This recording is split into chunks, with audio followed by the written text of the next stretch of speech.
Hi everyone, today we're going to be talking a little bit about Posca pens and doing some colouring with some as well. I did do a little video about how to get a Posca pen started and I was asked to show some colouring.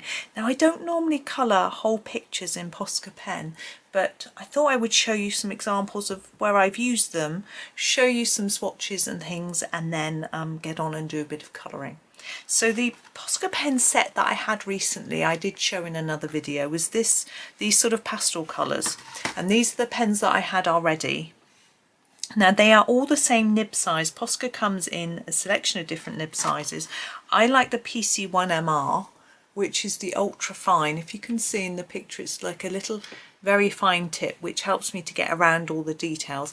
If you're using it for a big area, it takes forever, but if you want to get into small areas, it's really good. Now I've swatched all the pens, so I will zoom in and show you that next. Oh, sorry, the light's a bit awkward in here because I've had to shut the blind. I'll just move the pens aside and show you. So we have a white. Obviously it doesn't really show up on the paper. The sunshine yellow is from the new pastel set. We have the apricot and the light pink and the lavender. All of these are from the new set, the glacier blue and the light blue. These two are very similar, I have to say, but they're both in that set that I had. But you can buy these open stocks, you don't have to buy all of them, you can just buy ones you like. So I have an aqua green, and these are the older ones that I had already, a blue, a red, you can see quite bold compared to these, an orange which is very neon-y, and a yellow. Now I think that the yellow is now called straw yellow, I think. No, I don't know. There's a yellow and there's a straw yellow which I don't have, that's right. I'm getting myself confused. We have a neon pink and a very dark violet. We have this green, black. There's a gold, there's also a silver. I've used mine up, so I don't have the silver. You can see in the light it's metallic. I don't know whether my light's going to show it up very well. And we have a metallic pink, a metallic red and a metallic green. There is also a metallic blue which I've run out. And as I say, the silver. Now there's a straw yellow which does seem to be an additional colour which I don't have. And last two I discovered, I looked on Posca's website, there's what they call a dark orange and a dark green, but I think that they are probably this and this, but just different names, because they didn't have orange or green on the website, just dark orange and dark green. And although on my pen it does call itself orange, I'm just wondering whether they've sort of called it dark orange on the website, maybe. So I think I'm only missing a few. So those are but in other nib sizes there is a broader range of colours. There are lots of greys, lots of browns, all sorts of colours, but this is just with my nib size that I happen to have. Okay, let's move on and show you, sorry, scrapey noise, show you some of the things that I have done using the Posca pen. So this is World of Flowers. Let's zoom out a little bit. This is a book I've completed a while ago actually, and you may have seen the flip through. This is the front cover page, and this I was hugely influenced by Forest Loves Colouring, or Ness Butler as she's called. I copied her version of this page, and I used the Posca pens in several places. The flower centres, they're all coloured with black pencil, and then with white and yellow Posca pen dots. Okay, and now on the edge we've got these little flowers that I've drawn on. They're yellow and dark purple, the violet it's called, Posca. So that's how I've used them on that page, and I've also used them just here. I'll show you as well. There's lots of white dots. You can see I use the white a lot for dots. Now these flowers, for example, have got pink and white dots in the centre, and these, I think these are red. Yeah, those have got red dots in the centre. So I've used them for different things on there, but I generally use some of the darker colours. Oh, I just grab up my other book for backgrounds, and I'll show you in my old Ivy book. This is the Treasure Trove page, and I did a red background, obviously, And what I did is around the edge of every item I coloured over in a dark red, and you can actually colour over the top of the paint if you're careful. It is acrylic and it does make the page really sort of stiff. It's not too bad, this one, because it's only in a few areas, but if you do it too thickly it can. And this page I used the violet for these deep purple areas as a sort of background to try and make the silver stand out. Actually silver's very pale, looks almost white. When I come to do these pages again in my new book I will do them slightly differently. But I will show you another page. I forgot to bookmark it. I should be able to find it quite quickly because I can feel it. It's so stiff. Now this is obviously the chandelier, and I've done the background in black, but if you look really carefully you can see it needs another layer. But after doing all that I got really bored. My pen was nearly running out and I was like, ugh, so I didn't do a second layer. So you can see, although normally it's nice and smooth and you avoid these lines, because I've got such a thin nib, it takes ages, and there are little bits of white where I've missed. So it's not perfect, but you know, it can work. And there's actually silver pen on this page as well, but I don't know if it's catching the light. And these are got the gold Posca around each candle, so it can be very effective. A lot of people do black backgrounds really effectively with them, and also it has transferred onto the next page. You can see all these black marks, which is really interesting. I'm just going to try and erase them. I don't know if they just erase off. Let's have a look. Let's just erase that area there. They do a little bit, they clean off a bit, but you have to be careful. So it's just something to be aware of. So there are cons to using them, but they can be a lot of fun. So I thought we would do a little bit of colouring. Now I've grabbed this Bookmark book that I got for my birthday. I've actually done the first one already. I'll show you a sneaky peek. I did it in gel pen, shiny gel pen. The background there is done with black Posca. And I had a bit of patience, and it's come out well. So I thought we would have a go at this page and could just do some colouring on it. Let's come in a bit closer for you. You can see we've got all sorts of florals and things, and I thought I could just, I don't normally, as I've said, I'm just going to get these out of the box. I don't normally colour a whole page with Poscas, but why not? Let's have a go and see how it looks. I'm probably more inclined to use the paler colours. Now I find these bookmarks, they rip off here, can you see? I never know how far up to go with my colouring, so I'm not sure. But anyway, let's just get stuck in. I've got my swatch chart, which I might refer to, because we've got a lot of green going on with our stalks and stems, but we've only got this one green here. We've got the aqua green, and I'm not really sure it's right for a stem, and we've got metallic. I'm not sure I'm going to use the metallics for this page. I might use them for the background rather than for the foreground. So I've just had a sort out. So I think all the stems and stalks will be with the same colour. And I think I'm inclined to start with this one and just sort of ignore that bit at the top. I'll decide on what I'm doing with that later. Maybe off camera. We won't do the whole page anyway. I think maybe I'll choose a limited palette for each flower. So I'm thinking maybe this first one, sorry, we're doing sort of pinks and purples like this. Might be quite nice. Let's give it a go. Oh, sorry, they're so clattery. I think what I'd do, we'll do the top lips. We'll do this one first. This is the lavender. No, I'm lying. This is the violet, and we'll do these little ones. Now I have just activated all of these because I was that's not very nice to lean on. I'm just going to tip that bit out. That's better. I was doing that swatch chart before I came through to record, so they should all work nicely, but if they don't, I can tell you what to do as we go. Now it's always useful to have you always should have a rough pad of paper next to you, quite a thick pad. These don't tend to go through the page, but you never know. And a rough paper, just in case we need to do any shaking and activating. I'm going to make this next bit light pink. I'm just thinking on the fly. I haven't planned this. I don't normally anyway, do I? You know, I don't really plan what I'm doing. You could cover the the lines with this. They cover the print if you want to, like that. This is a pale colour, so it might take more than one coat.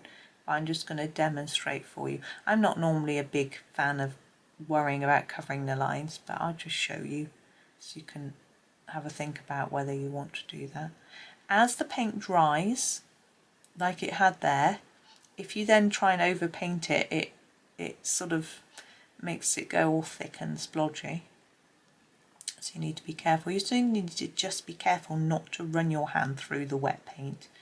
It is acrylic. It doesn't take masses of time to dry.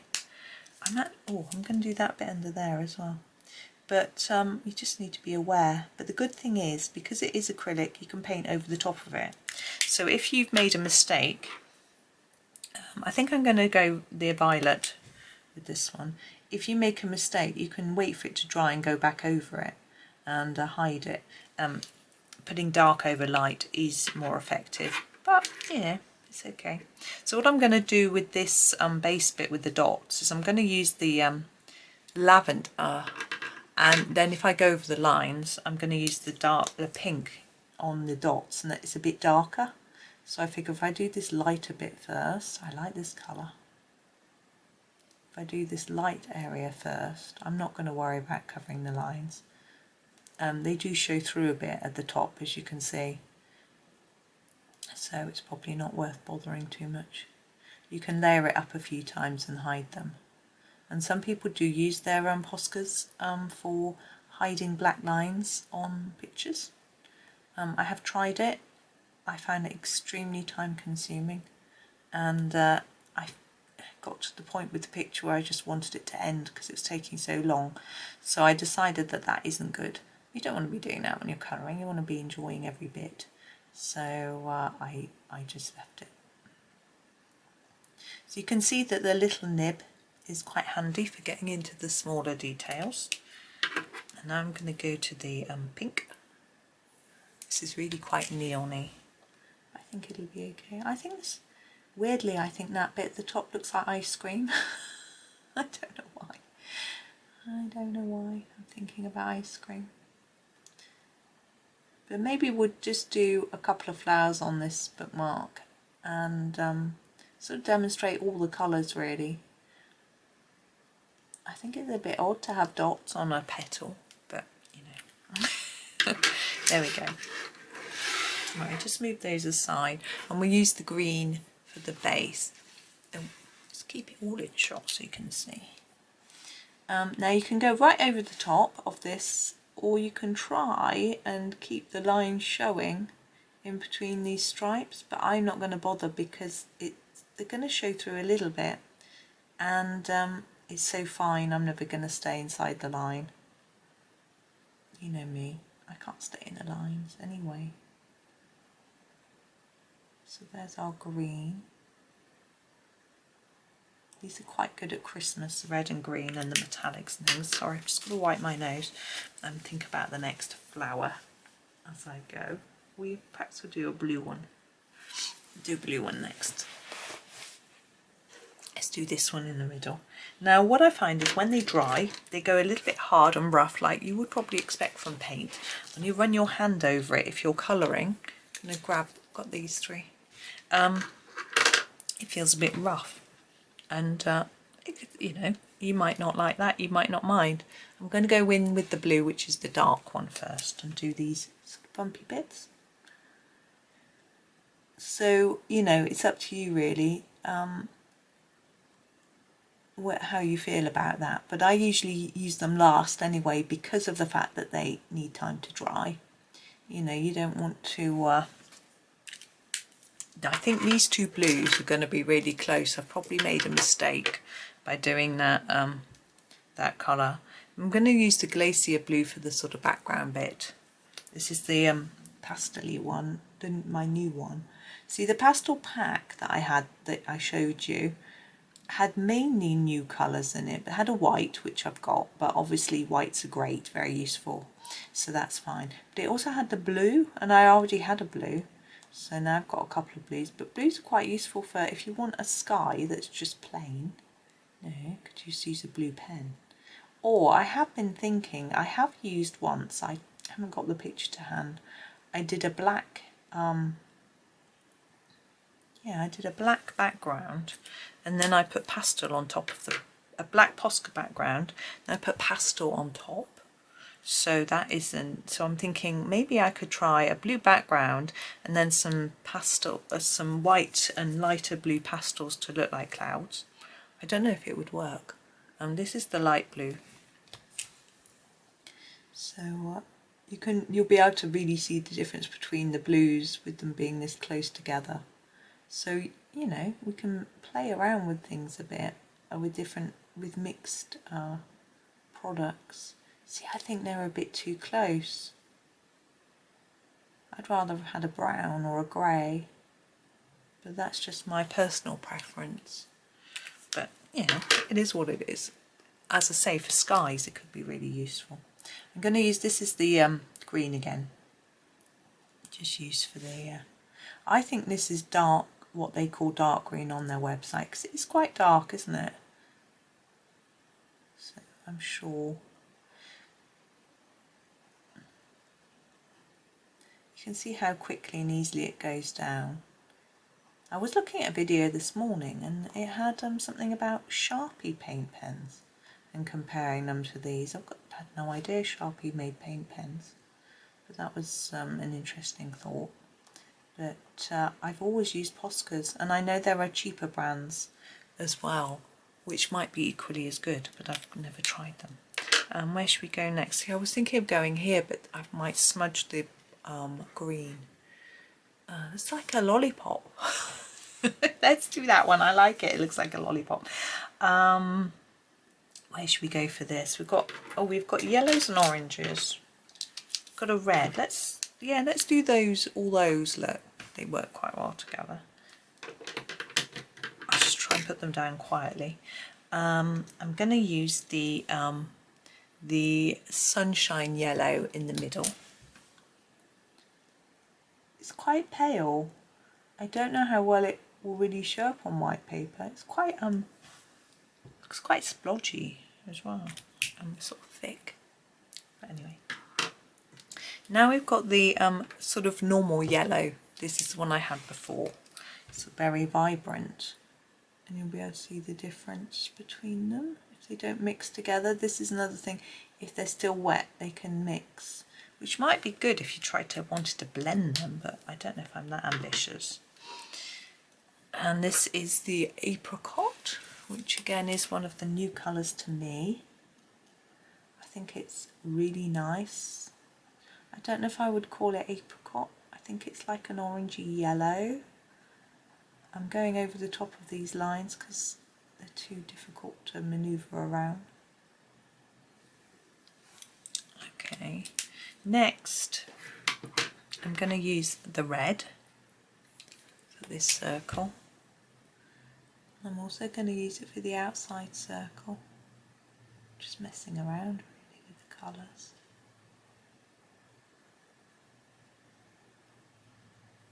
Oh, I can hear the printer, my son's printing. He's home today.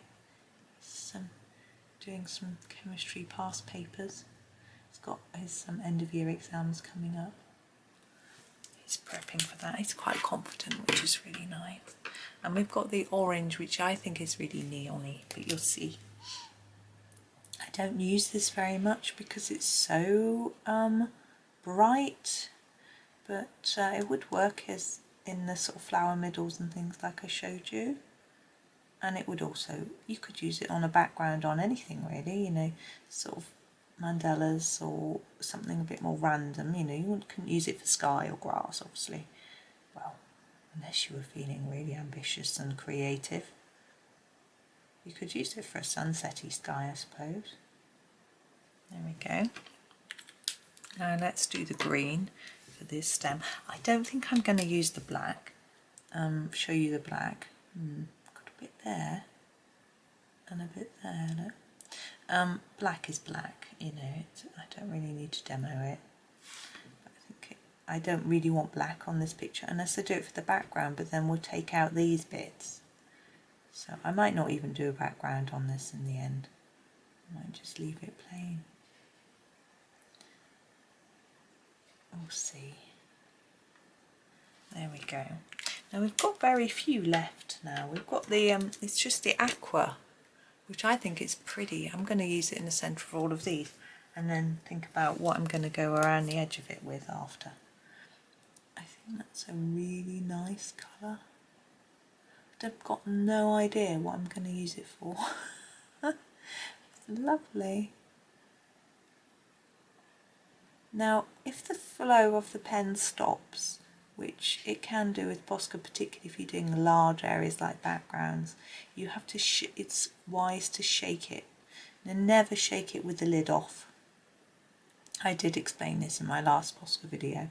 I have got, I did have a keyboard peppered with black dots from just giving it a quick shake, and yeah, not good. So put the lid on before you shake it. It's got, makes a nice noise. It's got like a little ball bearing or something inside to mix up the paint. I would always shake it on first use, you know, after you've put them away for a bit. And also you can pump the nib up and down on some rough paper, which helps. What should we could do around the edge of there? I'm thinking it matches this metallic green the best, but I'm thinking, is it going to sort of clash? Let's try it. Let's try. I think it's a really similar colour actually. I did say I wasn't going to do metallics, but I can't even stick to my own rules. Never mind. So here we go, around and around. My son's having a walk around, he's wandering off. I think he said he only had a bit of work left. He might be going off to chill in his bedroom. Okay, so we're going to go back to my green for the stem. I'm just going to do it. You see me do them so many times now, but you know. Now one thing they can be quite useful for, because you can colour over the top of them, is if you make a mistake you can cover an error. So make something, if you do say a green stem wrong, you can colour it over with this. Now obviously it's quite a vibrant colour, so it depends on your colour scheme, but you could then put pencil on top after. I have done that before. So just colouring these without worrying. I'll show you the other metallics, why not, before we finish. You might as well just see them all. Let's do this one. I quite like that one. I've got pink, red and gold. It's going to be a bit weird, but anyway, we'll do the gold first in the centre. It sort of makes sense to me. I know, whoops, not all flower centres are yellow, but why not? This is certainly going to be a unique bookmark, isn't it? Right there.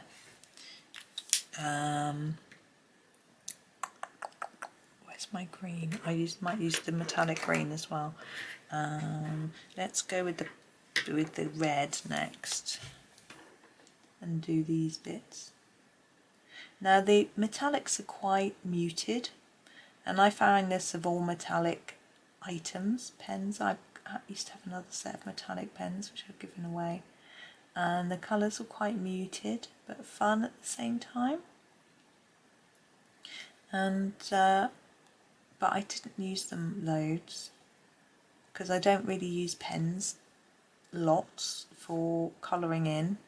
I tend to use them for details, sometimes backgrounds, but I find I prefer these for backgrounds. I'm now going to go for pink, and I don't think it's really going to work next to that red, but you know, hey, we're testing, let's just do it. It might look really good for all I know. At least you can see the difference between the colours. I thought metallic pink was a bit of an odd choice because there's limited amounts of metallics. You've got blue, which I don't have, which I've run out. You have green, red, blue, green, red. You have the gold and silver, and they have the pink. I don't really know why they included the pink, but anyway. obviously they thought there'd be a big demand for it. They're still making it, so there must be people who really like it. But I just thought, if you've got pink, why don't you do purple and, you know, other sort of shades. But I think they do, but not in this small nib size. As I said earlier, there's a bigger range of colours in the different nib sizes. But if you're doing something intricate like this, you don't want a big nib. And I find when you use them for backgrounds, you might want a larger nib size for some of the edge, but you'd still need a small one for the intricate details. So if you were umming and ahhing over what size nib to get, I would say go for the small, because you can use a small for everything, but you can't use a big for everything. I'm going to do those circles in the green. I'm trying to show you the name. There it is, metallic green. Now I noticed that a company, I was looking at their website the other day, there's sort of a discount art supply, and they had a whole set of pens that looked really like Posca. They were black barrels, they had the brand name in bright colours and everything else, you know, so you can buy cheaper alternatives. I'm never sure how I feel about that. Go with the green for the stems again. You know, someone's copying someone's idea, but, you know, they've obviously sort of decided that they can do it better or in the same way or a bit cheaper. You know, if we can save a bit of money by buying a cheaper brand, is that okay? But it depends on the quality, really. You know, it might not be as good, but until you try, you don't know. It's like the Artex pencils. I saw another video this morning, people saying they really like the Prismas. In fact, the names of them are almost the same, the colours are very similar, and I think, well, I'm not sure how I feel about that. You know, copying someone else, you know, is it ethically okay? But on the other hand, if they can give us a cheaper alternative, maybe that's good. I just really am not sure where I stand on the whole issue, to be honest. But because obviously not everybody can afford the dearer brands, so there we go. There's a few of the pens. As I say, I haven't done black. I'm not going to do the black. I haven't done white either. You could use the white for highlights. I'll show you actually. You can do white highlights on top of the pen that you've done already.